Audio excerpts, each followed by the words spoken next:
विद्यार्थियों, वंदे मातरम। आज हमारा ओपिनियन बैच प्रारंभ हो चुका है और जैसा कि गुरुदेव श्री प्रवीण जी भाटिया ने आपको वीडियो के माध्यम से जानकारी दी थी कि इस बैच से संबंधित जो तमाम जो क्लासेज है वो आपको YouTube के माध्यम से उपलब्ध करवाई जाएगी। तो इसी क्रम के अंदर आज हम जो है सामान्य भूगोल की जो श्रृंखला है उसे प्रारंभ करेंगे। देखिए, ये जो प्रश्न है, ये जो क्लासेज है, ये हमारी एक ओपिनियन पुस्तक आश्रम की उस पर आधारित है। इस पुस्तक के अंतर्गत हमने 4 विषयों को उठाया है। ये विषय हैं जियोग्राफी, हिस्ट्री, पॉलिटी और इकोनॉमी। यानी इन 4 विषयों के इस पुस्तक के अंतर्गत कुल जो है 750 प्रश्न संकलित किए गए हैं और इसी में जो है 200 प्रश्न जो है हमारे सामान्य भूगोल के हैं। तो आज के इस वीडियो के अंदर हम जो प्रथम 20 प्रश्न है, यानी इन 200 प्रश्नों में से जो प्रथम 20 प्रश्न है उन पर चर्चा प्रारंभ करेंगे और कुल 10 वीडियोस के माध्यम से हम इन सभी 200 प्रश्नों को जो है पूर्ण करेंगे। तो बात करते हैं आज के पहले प्रश्न पर। पहला प्रश्न जो आप स्क्रीन पे देख रहे हैं, भूगोल क्या है। देखिए, जब भी हम कोई नया विषय प्रारंभ करते हैं, कोई नया बिंदु प्रारंभ करते हैं, तो सबसे पहला जो सवाल हमारे जहन में आता है वो ये है कि इस विषय का, इस बिंदु का मूल अर्थ क्या है, इसका जो सामान्य अर्थ है वो क्या है। तो इसी को समर्पित यहाँ पर हमारा पहला प्रश्न है कि भूगोल क्या है। तो इसका आंसर अपने पढ़ लेते हैं। पृथ्वी तल तथा इसके विभिन्न उच्चावचों, विविध लक्षणों एवं स्थानिक संबंधों का मानवीय निवास के रूप में अध्ययन करना ही क्या कहलाता है, भूगोल कहलाता है। अब देखिए, यहाँ पर कई सारी चीजें हमारे सामने आ रही है इस भूगोल की परिभाषा में। सबसे पहली जो चीज है वो आपकी है पृथ्वी तल, यानी कि हमें जो भूगोल का जो मुख्य जो विषय वस्तु है वो किसके संदर्भ में है, पृथ्वी तल के संदर्भ में। दूसरी बात है इसके विभिन्न उच्चावचों। हम जानते हैं कि 3 प्रकार के उच्चावच जो है पृथ्वी पर पाए जाते हैं। ये आप यहाँ पर देख सकते हैं कि जब सबसे पहले पृथ्वी जो बनी तो उस पर सबसे पहले जिन संरचना का निर्माण हुआ उसे बोला जाता है प्रथम श्रेणी के उच्चावच। प्रथम श्रेणी के उच्चावच। ये जो महाद्वीप एवं महासागर देख रहे हैं, ये सबसे पहले जो है पृथ्वी पर बने थे, इस कारण इनको बोला जाता है प्रथम श्रेणी के उच्चावच। दूसरा, फिर क्या हुआ, एक लंबे समय के बाद ये जो प्रथम श्रेणी के उच्चावच थे, यानी महाद्वीप है, महासागर है, इनके ऊपर भी कई संरचना का निर्माण हुआ और इन्हें बोला गया द्वितीय श्रेणी का उच्चावच। ये जो आप पर्वत देख रहे हैं, पर्वत, पठार, मैदान, नदियां, झीलें, ये सारे जो है द्वितीय श्रेणी के उच्चावच कहलाते हैं। फिर कुछ समय बाद क्या हुआ कि ये जो द्वितीय श्रेणी के उच्चावच थे, इनके ऊपर भी कई संरचनाओं का निर्माण हुआ, जैसे नदी घाटियां, यू आकार की घाटी, गोर्ज। तो इन सभी को क्या बोला जाता है, तृतीय श्रेणी के उच्चावच। तो ये तीनों ही चीजें क्या है, भूगोल की एक बहुत ही महत्वपूर्ण विषय वस्तु है। वापस अपने प्रश्न पर लौटते हैं।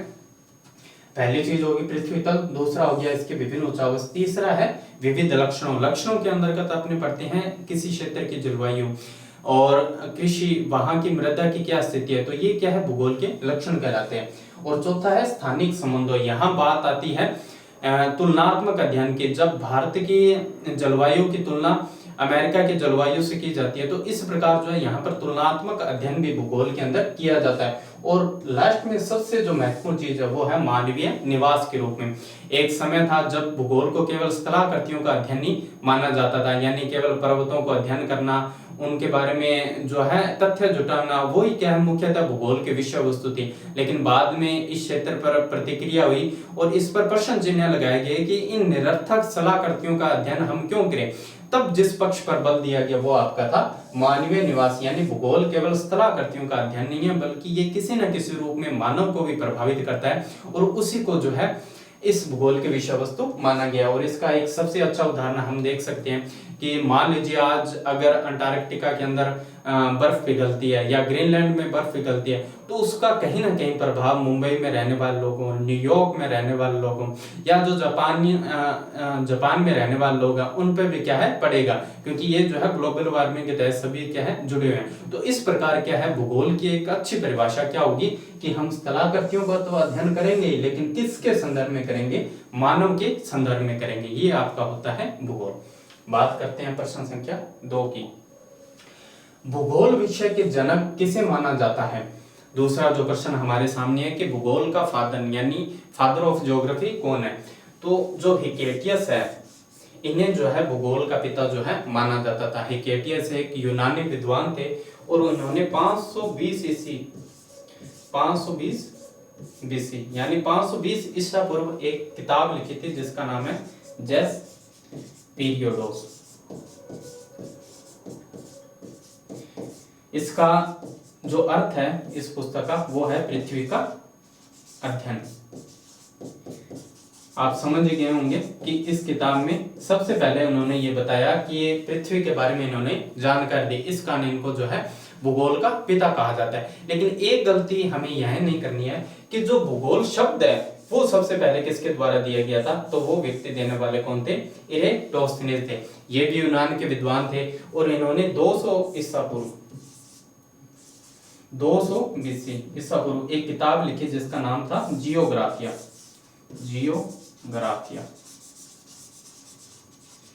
अब आप समझ गए होंगे कि ये जो जियोग्राफिया किताब है इसी से जो है वर्तमान जो ज्योग्राफी शब्द है वो क्या है निकला है। तो इस प्रकार भूगोल विषय के जनक हिकेटियस और भूगोल शब्द का सबसे पहले प्रयोग करने वाले कौन थे, इरेटोस्थेनेस थे और दोनों क्या थे, यूनानी विद्वान थे।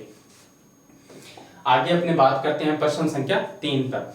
मूल रूप से भूगोल को किन 2 शाखाओं में विभक्त किया गया है। देखिए हर विषय की अपनी एक प्रकृति होती है, हर विषय का अपना एक क्षेत्र होता है। तो इस प्रकार जैसे जैसे उस विषय का क्षेत्र बढ़ता जाता है वैसे वैसे क्या है उस विषय को बहुत सी शाखाओं और उसके बाद उप शाखाओं में क्या है बांटते जाते हैं। तो इसी प्रकार भूगोल जो विषय है उसको मूल रूप से अगर अपने बात करें, वैसे तो इसकी बहुत सारी शाखाएं हैं लेकिन अगर अपने मूल रूप से बात करें तो भूगोल विषय को 2 शाखाओं में बांटा गया है। सबसे पहली शाखा भौतिक भूगोल, जिसके अंतर्गत हमने पढ़ा था कि प्राचीन काल में क्या होता था कि केवल सलाहकृतियों के अध्ययन को ही भूगोल माना जाता था। लेकिन वर्तमान परिभाषा के अंदर क्या आएगा, भौतिक भूगोल तो आएगा ही लेकिन उसके साथ भी क्या है मानव भूगोल भी आएगा। और इसके बाद क्या है हम इन 2 शाखाओं के आगे जो है बहुत सी उप शाखाओं के अंतर्गत भूगोल को बांटा गया है। तो उनके बारे में अपने देख लेते हैं। जैसे कि भौतिक भूगोल है तो इसके अंदर जो है भौतिक स्थलाकृतियों से संबंधित जो है भूगोल के विषय वस्तु आएगी, जैसे भू आकृति विज्ञान, जलवायु विज्ञान, समुद्र विज्ञान, खगोल विज्ञान, जीव विज्ञान, गणित, मृदा, वनस्पति, ये सारी जो है भूगोल का जो भौतिक भूगोल जो भाग है उसके अंदर आएगी। दूसरा आपका आता है मानव भूगोल, इसके अंदर ऐतिहासिक भूगोल, आर्थिक भूगोल, या मैं आपको सिंपल से उदाहरण दूं तो जनसंख्या का जो एक तत्व होता है, कृषि का जो तत्व होता है, उद्योग का जो तत्व होता है, वो सारे आपके किसके अंदर पढ़े जाएंगे, मानव भूगोल के अंतर्गत। इस प्रकार जो है भूगोल की 2 शाखाएं मानी गई है, भौतिक भूगोल और मानव भूगोल, और बाद में इसको जो है बहुत सी उप शाखाओं के अंतर्गत बांटा गया है। आगे अपने बात करते हैं। अब जो अभी के हमने 3 प्रश्न पढ़े ये तो थे भूगोल विषय के संदर्भ में। अब हमारा जो है प्रॉपर भूगोल जो विषय है वो प्रारंभ हो रहा है और इसकी जो विषय वस्तु है उसको अपने अध्ययन करेंगे। और इसमें हमारा सबसे पहला जो खंड है वो है ब्रह्मांड एवं सौरमंडल। तो इसका जो आगे प्रश्न है प्रश्न संख्या 4 उसके बारे में अपने बात करते हैं। प्रश्न संख्या 4 है कि बिग बैंग सिद्धांत यानी कि बिग बैंग थ्योरी कब व किसके द्वारा प्रतिपादित की गई थी। इस थ्योरी के अनुसार आज से लगभग 13.8 अरब वर्ष पूर्व संपूर्ण जो ब्रह्मांड है यानी आज के जो अरबों खरबों तारे, आकाश गंगाएं हम जो देख रहे हैं वो सारा क्या था, एक एकल पिंड था यानी बिल्कुल ये एक बिंदु रूप के अंदर था, जिसमें क्या हुआ एक महाविस्फोट यानी एक बिग बैंग हुआ और इसी से क्या है ये जो वर्तमान का ब्रह्मांड हम देख रहे हैं उसका जो है निर्माण हुआ। और ऐसा नहीं है ये निर्माण अपनी परिपक्व अवस्था में आ गया, बल्कि ये निर्माण क्या है आज भी ये निर्माण जारी है। तो ये प्रश्न में पूछा गया है कि ये सिद्धांत जो है किसके द्वारा दिया गया था। तो ये जो बिग बैंग थ्योरी है ये 1927 के अंदर बेल्जियम के एक विद्वान थे जॉर्ज लेमेत्रे, उन्होंने ये थ्योरी दी। वास्तव में बिग बैंग थ्योरी क्या है कि लेमेत्रे ने ये बताया कि आज जिस रूप में हम ब्रह्मांड देखते हैं वो क्या था, पहले बिल्कुल एक सूक्ष्म बिंदु था, बिल्कुल छोटा सा बिंदु था। बाद में क्या है आज से लगभग 13.8 अरब वर्ष साल पहले इसमें क्या एक महाविस्फोट हुआ और ये विस्फोट क्या है फैलता गया। और यहाँ जो आप ये संरचनाएं देख रहे हैं ये कोई तारे नहीं है, ये कोई ग्रह नहीं है, ये कोई उपग्रह नहीं है, बल्कि ये क्या है, ये है आपकी आकाशगंगाएं। यानी जैसे ये महाविस्फोट हुआ तो इसमें से अरबों खरबों जो है आकाश गंगाओं का निर्माण हुआ और इन्हीं आकाश गंगाओं के अंदर जो है एक एक आकाश गंगा के अंदर अरबों खरबों तारे होते हैं और उन तारों के अंदर क्या है ग्रह होते हैं। तो इस प्रकार जो है इन्होंने ये सिद्धांत के द्वारा सिद्ध किया कि वर्तमान जो ब्रह्मांड है उसकी उत्पत्ति एक सिंगल जो है एक कण के रूप में हुई थी। आगे अपने बात करते हैं प्रश्न संख्या 5 पर। हमारी आकाश गंगा का क्या नाम है? अभी अपनों ने पढ़ा कि बिग बैंग हुआ और बिग बैंग से किसका निर्माण हुआ? आकाश गंगा के हुआ। तो हम भी इसी ब्रह्मांड का हिस्सा है, तो इनमें से किसी न किसी आकाश गंगा में हम निवास करते होंगे। तो उसी प्रकार जो है इतनी सारी आकाश गंगाओं में हमारी आकाश गंगा कौन सी है? मंदाकिनी, जिसे दुग मेखला भी बोला जाता है और इंग्लिश में इसको बोला जाता है मिल्की वे, इसको जो है बोला जाता है। अब देखिए ये जो तस्वीर है ये हमारी जो आकाश गंगा है यानी जो मंदाकिनी है, जो मिल्की वे है, इसकी तस्वीर है। यहाँ आप देख रहे होंगे कि इसके बिल्कुल मध्य में एक केंद्र है और यहाँ क्या पाया जाता है? सुपरमैसिव ब्लैक होल पाया जाता है, जो क्या करता है? इस पूरी आकाश गंगा को बांधे रखता है। ये क्या है? इस प्रकार गति कर रही है। ब्रह्मांड में कोई भी वस्तु क्या है? स्थिर नहीं है। प्रत्येक वस्तु क्या है? किसी न किसी का जो एक तरह से परिक्रमा कर रही होती है, एक तरह से क्या है? गतिशील होती है। उसी प्रकार जितनी भी आकाश गंगा है वो सारी क्या है? गतिमान है। तो यहाँ आप देख रहे होंगे इसका जो मध्य भाग है वो कहलाता है सुपरमैसिव ब्लैक होल। और एक जो ये शाइनिंग चीज आप देख रहे हैं ये हमारा क्या है? सूर्य। यानी इस जो मध्य इसका बिल्कुल केंद्र है आकाश गंगा का, उससे जो है लगभग इतनी दूरी पर ये क्या है? हमारा सूर्य स्थित है। हालांकि ये इतना शाइनिंग नहीं है जो यहाँ पर दिखाया गया, ये भी अन्य तारों के समान ही है, लेकिन इसको थोड़ा हाईलाइट करने के लिए इसको जो है थोड़ा शाइनिंग दिखाया गया। और ये जो है जो हमारा सूर्य है ये इस आकाश गंगा के केंद्र से 27,000 प्रकाश वर्ष दूर है। प्रकाश वर्ष क्या होता है इसके बारे में भी हम जो है चर्चा आगे की क्लास में करेंगे। तो इस प्रकार जो है मंदाकिनी हमारी आकाश गंगा का नाम है। और जो मंदाकिनी के सबसे नजदीक की आकाश गंगा है, मान लीजिए ये हमारी आकाश गंगा मंदाकिनी है और इसके नजदीक की ये आकाश गंगा है, तो इसका नाम क्या है? एंड्रोमेडा। एंड्रोमेडा जो आकाश गंगा है वो क्या है? हमारी सबसे नजदीकी आकाश गंगा है, जिसे देवयानी भी कहा जाता है। आगे बात करते हैं प्रश्न संख्या 6 पर। सौर मंडल से क्या अभिप्राय है? अब देखिए हम एक विकास के क्रम में बढ़ रहे हैं, उसी को अपने देखते हैं एक बार। सबसे पहले क्या हुआ? महाविस्फोट हुआ। एक एकल पिंड के अंदर महाविस्फोट हुआ और उससे किसका निर्माण हुआ? बहुत सी आकाश गंगाओं का निर्माण हुआ। उसी में से एक अपनी आकाश गंगा है जिसका नाम क्या था? अभी अपनों ने पढ़ा, मंदाकिनी। और इसी आकाश गंगा के अंदर एक क्या स्थित है? सूर्य। और यही प्रश्न जो है इसी को समर्पित है। अभी सौर मंडल क्या है? तो सौर मंडल वास्तव में क्या है? सूर्य एवं इसके चारों ओर भ्रमण करने वाले 8 ग्रहों, पहले जो है 9 ग्रह थे लेकिन 2006 के बाद जो है अभी 8 ही ग्रह हैं सौर मंडल में। 8 ग्रहों, बौने ग्रहों, उपग्रहों, क्षुद्र ग्रहों, धूमकेतु तथा उल्काओं के संयुक्त रूप को क्या कहा जाता है? सौर मंडल कहा जाता है। और आप जानते हैं कि सौर मंडल का मुखिया कौन है? सूर्य है। इसको आप इस चित्र के माध्यम से देख सकते हैं। ये अपना जो है सूर्य है और इसके बाद जो है 8 ग्रह हैं। सबसे पहले है बुध, उसके बाद मंगल, उसके बाद पृथ्वी यानी हमारा ग्रह, इसमें सबसे पहले बुध, उसके बाद शुक्र, उसके बाद पृथ्वी, फिर मंगल, फिर बृहस्पति, फिर शनि, फिर अरुण और वरुण। इस प्रकार जो है 8 ग्रह हमारे सौर मंडल के अंदर पाए जाते हैं। और सिर्फ ग्रह ही नहीं बल्कि इन ग्रहों के अपने अपने उपग्रह, और यहाँ एक पट्टी पाई जाती है जिसे क्षुद्र ग्रह पट्टी पाई जाती है कहा जाता है। और इसके अलावा जो ये उल्का पिंड है, तो ये सारे मिलकर क्या बनाते हैं? हमारे सौर मंडल का निर्माण करते हैं। 8 ग्रह है, बौने ग्रह है, क्षुद्र ग्रह और उल्का पिंड। नेक्स्ट क्वेश्चन है पार्थिव एवं जोवियन ग्रह किसे कहा जाता है? सबसे पहले बात करते हैं पार्थिव ग्रहों की। पार्थिव जो शब्द है वो किससे बना है? पृथ्वी से बना है। यानी बुध, शुक्र, पृथ्वी और मंगल, जिनका निर्माण चट्टानी पदार्थों से हुआ है, पार्थिव या आंतरिक ग्रह कहलाते हैं। इसको अपने इस चित्र के माध्यम से देख सकते हैं कि ये जो प्रारंभ के ये जो 4 ग्रह हैं, ये जो 4 ग्रह हैं, सबसे पहले बुध, उसके बाद शुक्र, फिर पृथ्वी और चौथा कौन सा है? मंगल। इनको इनर प्लैनेट या पार्थिव ग्रह कहा जाता है क्योंकि इनका जो निर्माण है वो ठोस पदार्थों यानी चट्टानी पदार्थों के कारण हुआ है। और दूसरा, इसके बाद के जो ये 4 ग्रह हैं उनको क्या बोला जाता है? आउटर प्लैनेट कहा जाता है क्योंकि इनका जो निर्माण है वो गैस एवं तरल पदार्थों के द्वारा हुआ है। और ये जो आप इस पे जो धारियां देख रहे हैं जो बृहस्पति पर, ये वास्तव में क्या है? यहाँ पर जो रेत के जो तूफान है उन्हीं से ये धारियां अपने को दिख रही है। दूसरा जो अंतर इन ग्रहों के अंदर होता है वो ये है कि ये जो जोवियन ग्रह जोवियन वास्तव में शब्द जुपिटर से बना है, जो बृहस्पति को संदर्भित करता है। इन ग्रहों के जो उपग्रहों की संख्या है वो क्या है, बहुत ज्यादा अधिक है, यानी इन पर खूब उपग्रह पाए जाते हैं, 20, 30, 40, 50 जो है उपग्रह पाए जाते हैं। लेकिन जो इनर प्लैनेट है, जो पार्थिव ग्रह, उन पर उपग्रहों की संख्या बहुत ही ज्यादा कम है। यानी आप जानते हैं कि जैसे पृथ्वी पर केवल एक ही मात्र उपग्रह चंद्रमा पाया जाता है, इसी प्रकार जो है मंगल पर केवल और केवल 2 ही उपग्रह पाए जाते हैं। तो इस प्रकार जो है पार्थिव ग्रहों पर उपग्रहों की संख्या कम है, लेकिन जो जोवियन ग्रह है इन पर जो उपग्रहों की संख्या जो है बहुत ही ज्यादा अधिक है। ये प्रश्न अपना हो गया। उसके बाद है प्रश्न संख्या 8। अगला प्रश्न है क्षुद्र ग्रह पट्टी एस्ट्रॉइड बेल्ट किन 2 ग्रहों के बीच स्थित है। अभी अपनों ने पढ़ा था कि जो सौर मंडल का एक महत्वपूर्ण हिस्सा शुद्ध ग्रह भी है, तो यहाँ ये पूछा गया है कि किन 2 ग्रहों के बीच ये पट्टी जो है स्थित है। तो इसका आंसर हो जाएगा मंगल एवं बृहस्पति। इसको भी अपने यहाँ पर देख सकते हैं। ये जो आपको 2 ग्रह दिख रहे होंगे, इधर तो आपका है मंगल और इधर आपका आ गया बृहस्पति।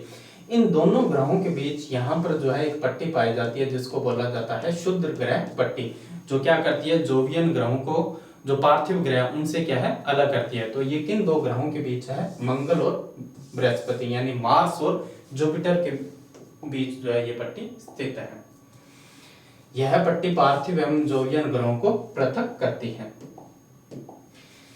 अगला क्वेश्चन है हमारा प्रकाश वर्ष लाइट ईयर किसे कहा जाता है। अब देखिए, जब भी हमें 2 तारों के बीच की, 2 आकाश गंगाओं के बीच की, या जो आकाश गंगा का केंद्र होता है उससे लेकर और किसी अन्य तारे के बीच की दूरी मापनी होती है, तो वहां जो मीटर या किलोमीटर का जो पैमाना है वो काम नहीं आएगा।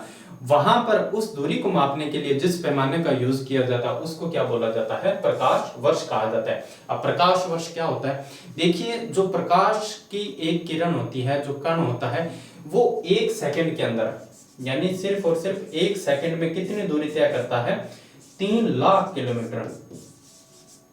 यानी 1 सेकंड के अंदर 3 लाख किलोमीटर की दूरी तय करता है। इस प्रकार अगर अपन देखें कि 1 सेकंड में जो कण 3 लाख किलोमीटर पहुंच जाता है, वो 1 मिनट, 1 घंटा, 1 महीना में कितना पहुंच जाएगा, और 1 महीने के बाद 1 वर्ष में वो जितना पहुंचता है वो क्या कहलाता है, प्रकाश वर्ष।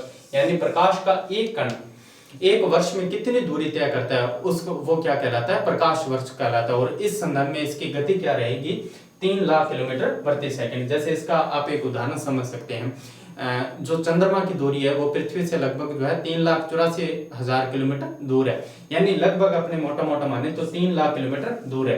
तो जो चंद्रमा का प्रकाश होगा उसको पृथ्वी तक पहुंचने में कितना समय लगेगा, अगर प्रकाश की गति क्या है 3 लाख किलोमीटर प्रति सेकंड है, तो 1 सेकंड में क्या है पहुंच जाएगा, दूरी कुछ ज्यादा है, यानी 3,84,000 है, तो लगभग 1.3 सेकंड के अंदर चंद्रमा का जो प्रकाश है वो पृथ्वी पर पहुंच जाएगा।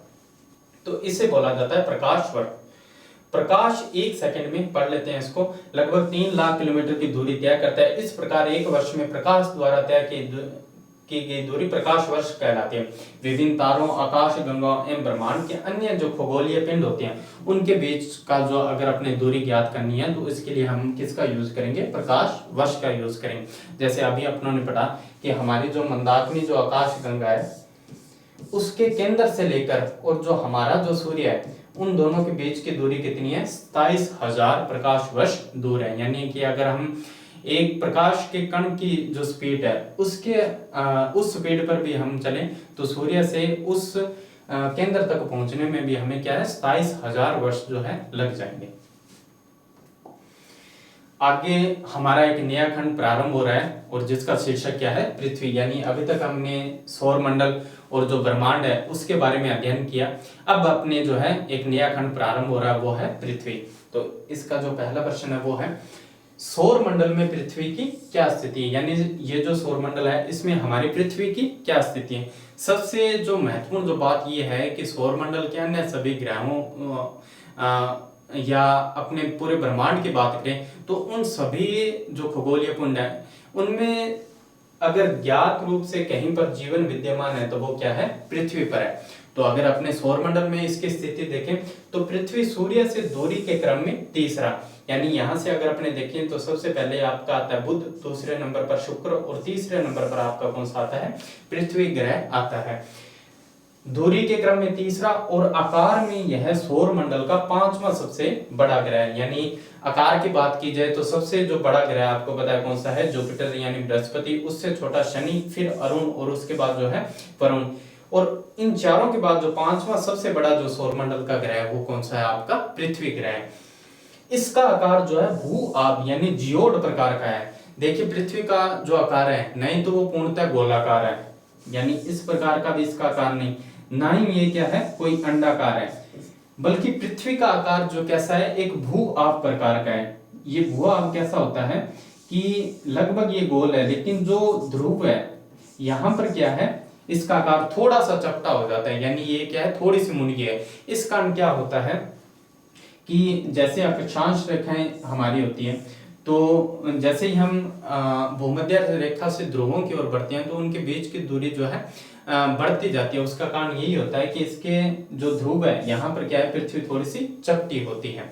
तो इस प्रकार जो है ये पृथ्वी का भू आब प्रकार का आकार है। इसकी 71% सतह जल से ढके होने के कारण इसको क्या बोला जाता है, नीला ग्रह भी कहा जाता है। क्योंकि जब हम अंतरिक्ष से पृथ्वी को देखते हैं विभिन्न सैटेलाइट के माध्यम से, तो ये कैसा दिखाई देता है, बिल्कुल हमें जो है नीला जो एक तरह से ग्रह दिखाई देता है। इस कारण इसको जो है ब्लू प्लैनेट भी जो है कहा जाता है।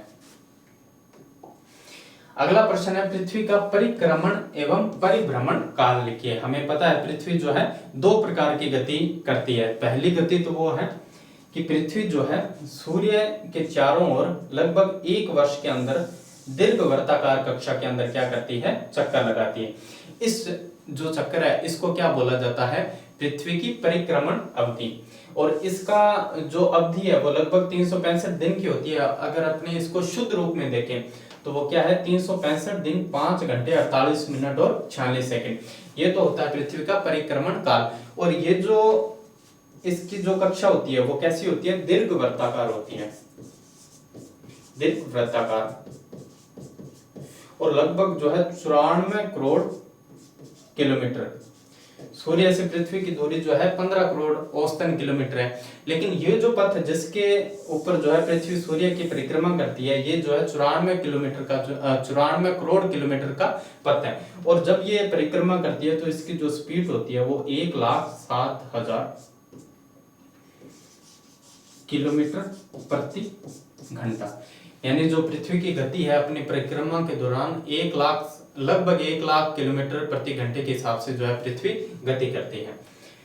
दूसरा है परिभ्रमण काल। पृथ्वी केवल सूर्य की परिक्रमा नहीं करती बल्कि पृथ्वी अपने अक्ष पर भी क्या है, घूर्णन करती है, और इसी को क्या बोला जाता है, पृथ्वी का परिभ्रमण जो है काल बोला जाता है। इसकी अवधि कितनी रहती है, 24 घंटे रहती है। लेकिन शुद्ध रूप में देखा जाए तो 23 घंटे 56 मिनट और 4 सेकंड की इसकी जो है अवधि रहती है।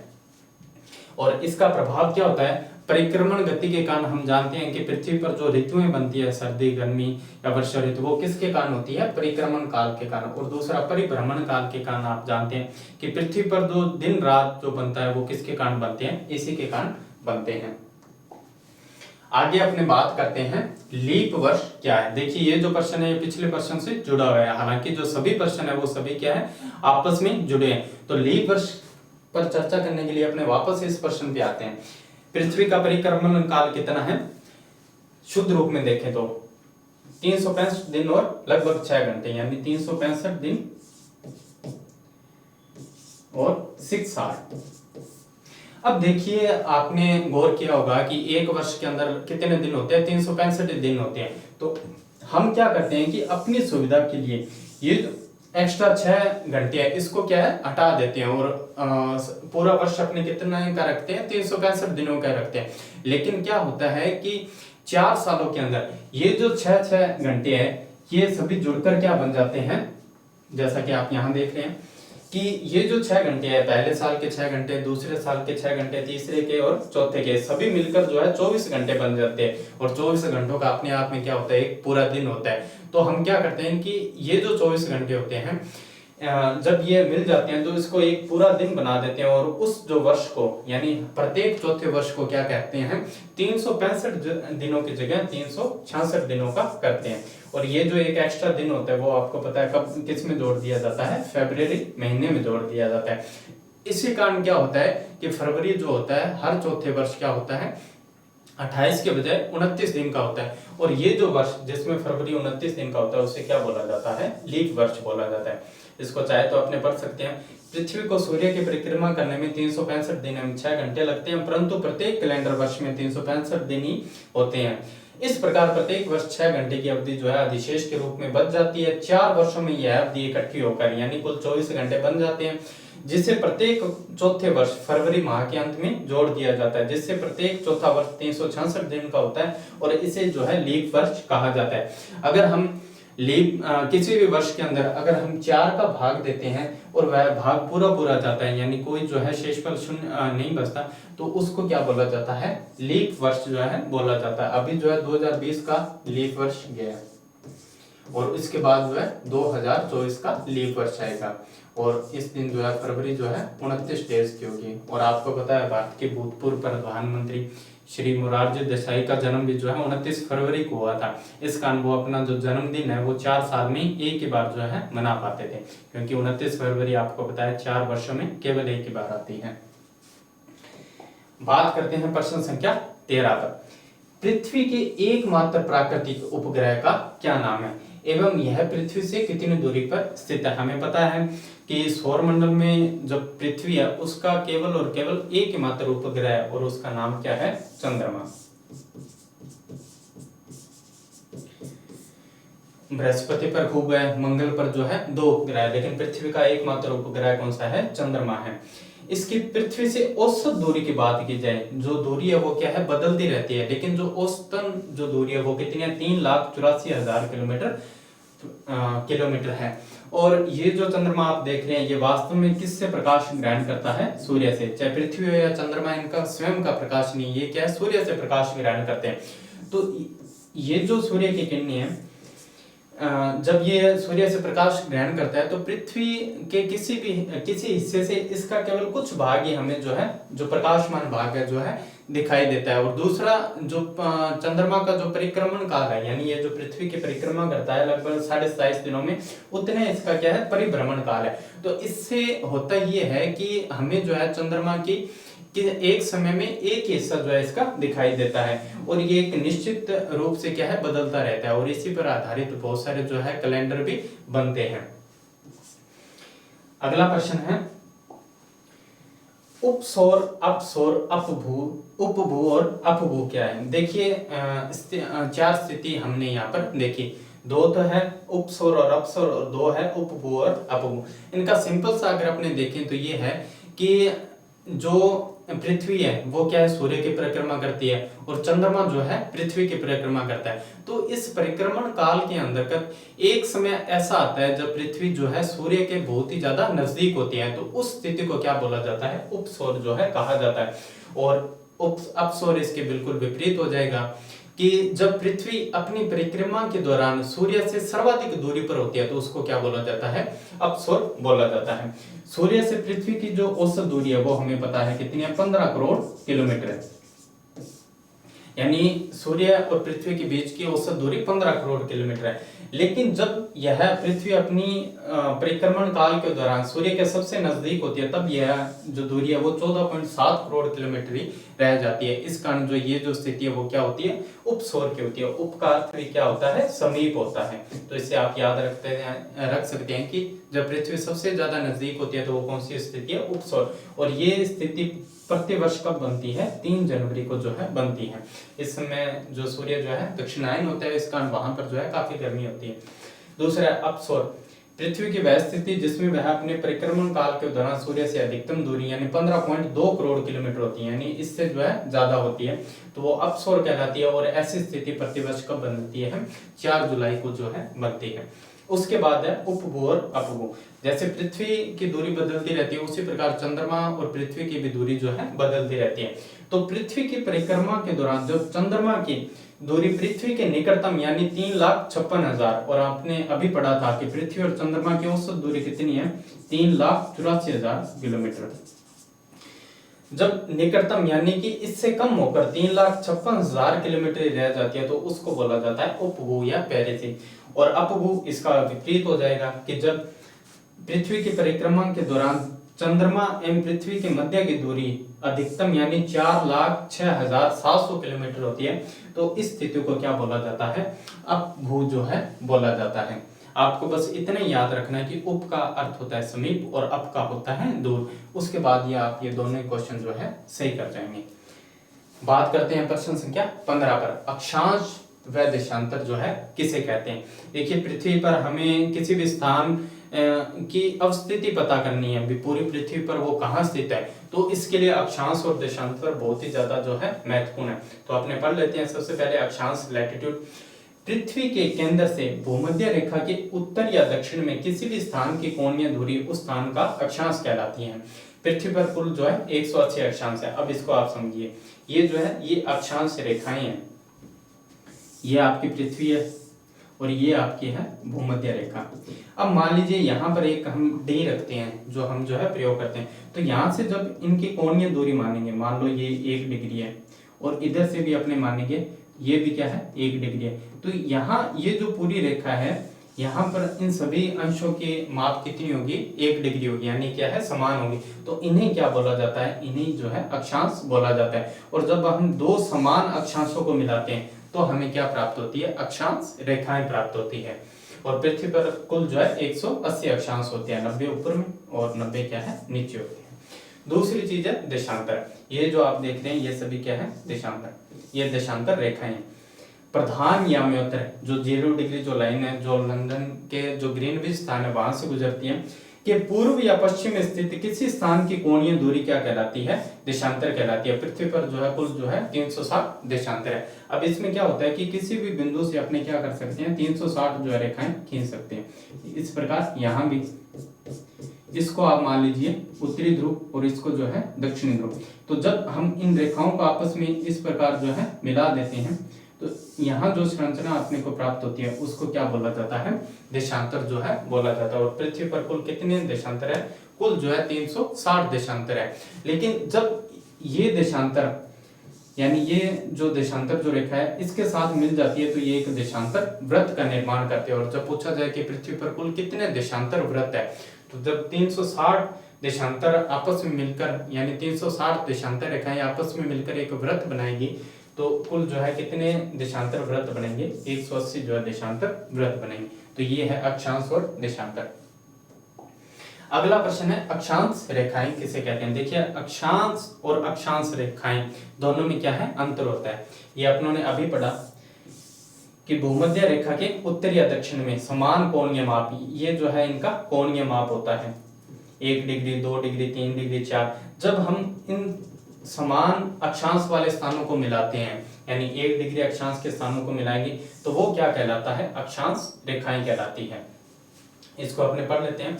भूमध्य रेखा के समांतर पूर्व पश्चिम दिशा में यानी पूर्व या पश्चिम दिशा में एक समान अक्षांश के मान वाले, एक समान यानी 1 डिग्री इधर भी हो और इधर भी कौन सा होना चाहिए 1 डिग्री होना चाहिए। तो इनको जब अपने मिलाएंगे को मिलाकर खींची गई रेखाएं अक्षांश रेखाएं या अक्षांश जो है वृत्त कहलाते हैं। भूमध्य रेखा सहित पृथ्वी पर कुल कितने अक्षांश है, 181 अक्षांश है। अब आप देखिए ये बीच में भूमध्य रेखा होगी, इसके उत्तर में 90 अक्षांश और इसके दक्षिण में भी 90 अक्षांश। तो टोटल कितने हो गए 90 और 90 180 और उसके बाद एक भूमध्य रेखा यानी टोटल 181 हो गए।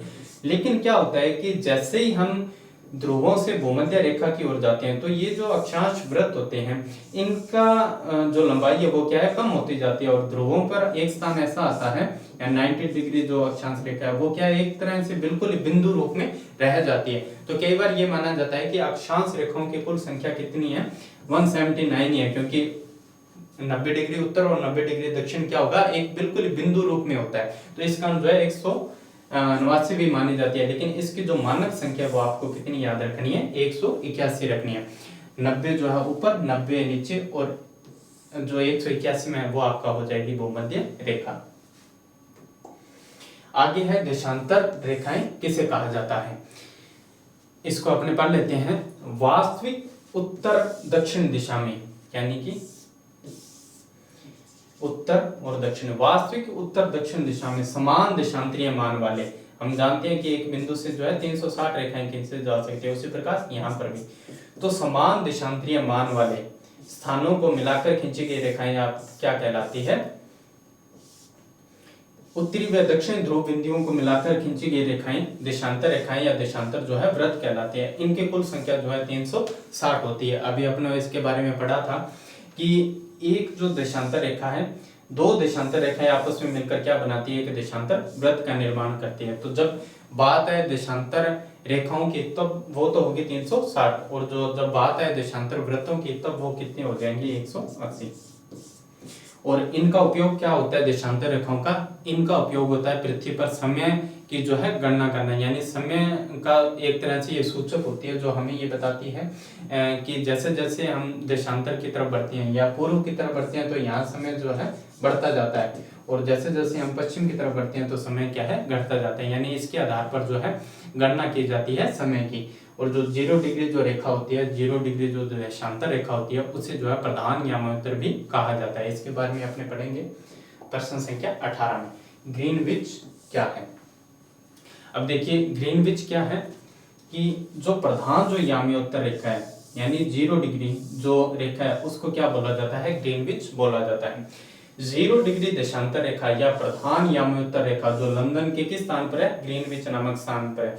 ये आप देख रहे होंगे, ये लंदन के अंदर जो ब्रिटिश जो ऑब्जर्वेटरी है, जहां से ये जो है 0 डिग्री जो लाइन है वो गुजर रही है, 0 डिग्री जो देशांतर जो है गुजर रहा है, तो वही ये जो है ऑब्जर्वेटरी है से गुजरती है। यह क्या कहलाती है? ग्रीनविच रेखा कहलाती है। यह मानक समय रेखा है, यानी पूरे विश्व का समय का निर्धारण जो है इसी रेखा के आधार पर होता है, जिसके आधार पर संपूर्ण विश्व का समय जो है निर्धारित किया जाता है। अब ये 0 डिग्री जो रेखा है, इसके अगर अपने पूर्व में जाएंगे तब क्या होगा कि समय जो है समय के अंदर अपने ऐड करते जाएंगे। कि मान लो अगर यहाँ 1 बजे हुए हैं तो जैसे जैसे हम इस साइड जाएंगे तो 2, 3, 4, 5 जो है बढ़ते जाएंगे।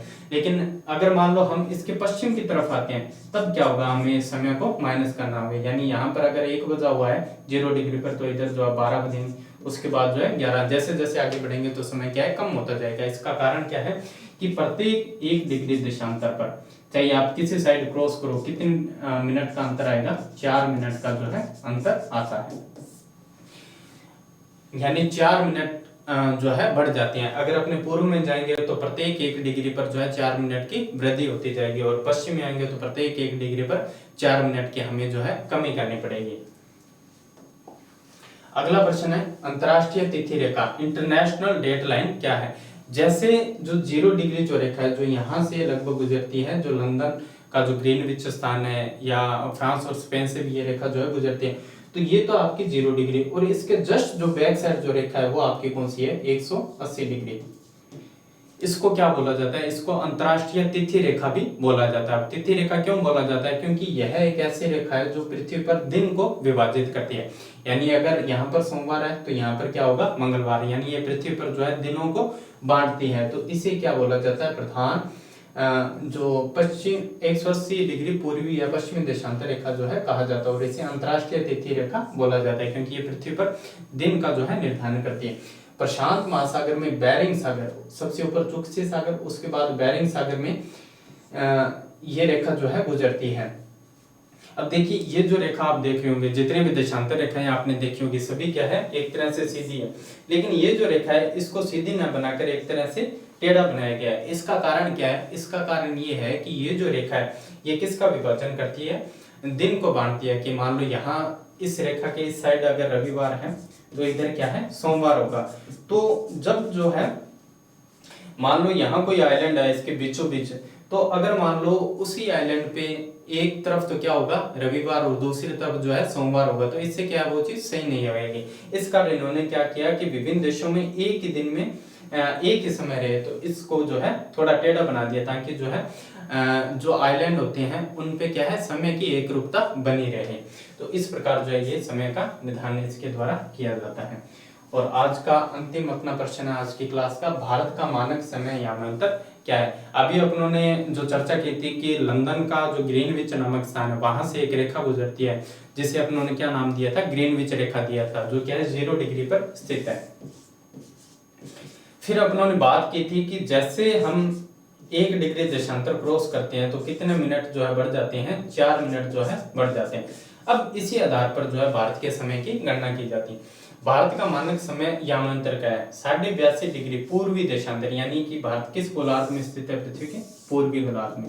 यह आपकी 0 डिग्री है और यहाँ लगभग जो है 82.5 डिग्री है, 82.5 डिग्री पूर्वी देशांतर में मानक यामांतर है। यह ग्रीनविच मानक समय से कितना आ गया है, 5 घंटे 30 मिनट आ गया है। अब ये कैसे है कि भारत का जो मानक समय है वो 82.5 डिग्री है और यहाँ कितना है, 0 डिग्री। तो यहाँ जब हम 82.5 डिग्री को 1 डिग्री में कितना होता है, 4 मिनट का अंतर। जब इसको हम 4 से गुना करेंगे तो लगभग 330 मिनट आते हैं और जब हम मिनट को घंटे के अंदर बदलेंगे तो 5 घंटे और जो है 30 मिनट का समय आता है। अब इसका क्या मतलब हुआ, इसका ये मतलब हुआ कि मान लीजिए अगर 0 डिग्री रेखा पर दोपहर के 12 बजे हुए हैं तो भारत में उस समय क्या समय होगा, शाम के 5:30। इस प्रकार जो है यहाँ जो समय जो है प्लस में चलता है, यानी यहाँ का समय जो है आगे चलता है। ये जो भारत का मानक समय यामांतर है यानी 82.5 डिग्री है, ये भारत के 5 राज्यों के अंदर जो है यानी 5 राज्यों से गुजरता है। वो 5 राज्य कौन कौन से हैं, उत्तर प्रदेश, यहाँ का जो नैनी नामक एक स्थान है उससे ये रेखा जो है गुजरती है। उसके बाद मध्य प्रदेश, छत्तीसगढ़, उड़ीसा एवं आंध्र प्रदेश राज्यों से गुजरती है।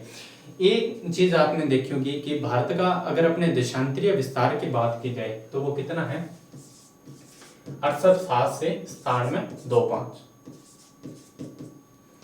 इनका अगर अपने अंतर निकालें तो लगभग जो है 28 डिग्री का अंतर आता है। यानी भारत के एक छोर से दूसरे यानी गुजरात के पोरबंदर से लेकर अरुणाचल प्रदेश का जो सुदूर पूर्वी हिस्सा है उन दोनों के बीच जो है दूरी कितनी है, लगभग 28 डिग्री है। और हमें पता है 1 डिग्री पर कितने मिनट का अंतर आता है, 4 मिनट का। तो जब हम अपने 28 को 4 से गुना करते हैं तो भारत के अंदर ही क्या है, 2 घंटे का गैप जो है आ जाता है। यानी कि मान लो अगर पूर्वोत्तर के अंदर 4 बजे सूर्य उदय होता है यानी अरुणाचल में, तो गुजरात में कितने बजे होगा, 6 बजे होगा। तो इस प्रकार के 2 घंटे का अंतर आ जाता है। लेकिन भारत में क्या किया गया है कि इन दोनों के लगभग बीच में जो 82.5 डिग्री है उसको क्या है भारत का प्रधान समय यामांतर जो है मान लिया गया है और उसी के अंदर का जो है साम्य रखा गया है। बहुत से देश है जिनका एक से अधिक जो है समय जो मानक समय अंतर है वो एक से अधिक होते हैं, लेकिन भारत के क्या है एक ही मानक समय अंतर को माना गया। तो इस प्रकार आज जो अपने जो है जो उपनयन पुस्तक के जो सामान्य भूगोल खंड के जो 20 प्रश्न थे उस पर हमने बात की। अगली क्लास के अंदर जो नेक्स्ट जो 20 प्रश्न है उन पे अपने बात करेंगे। जय हिंद, जय भारत।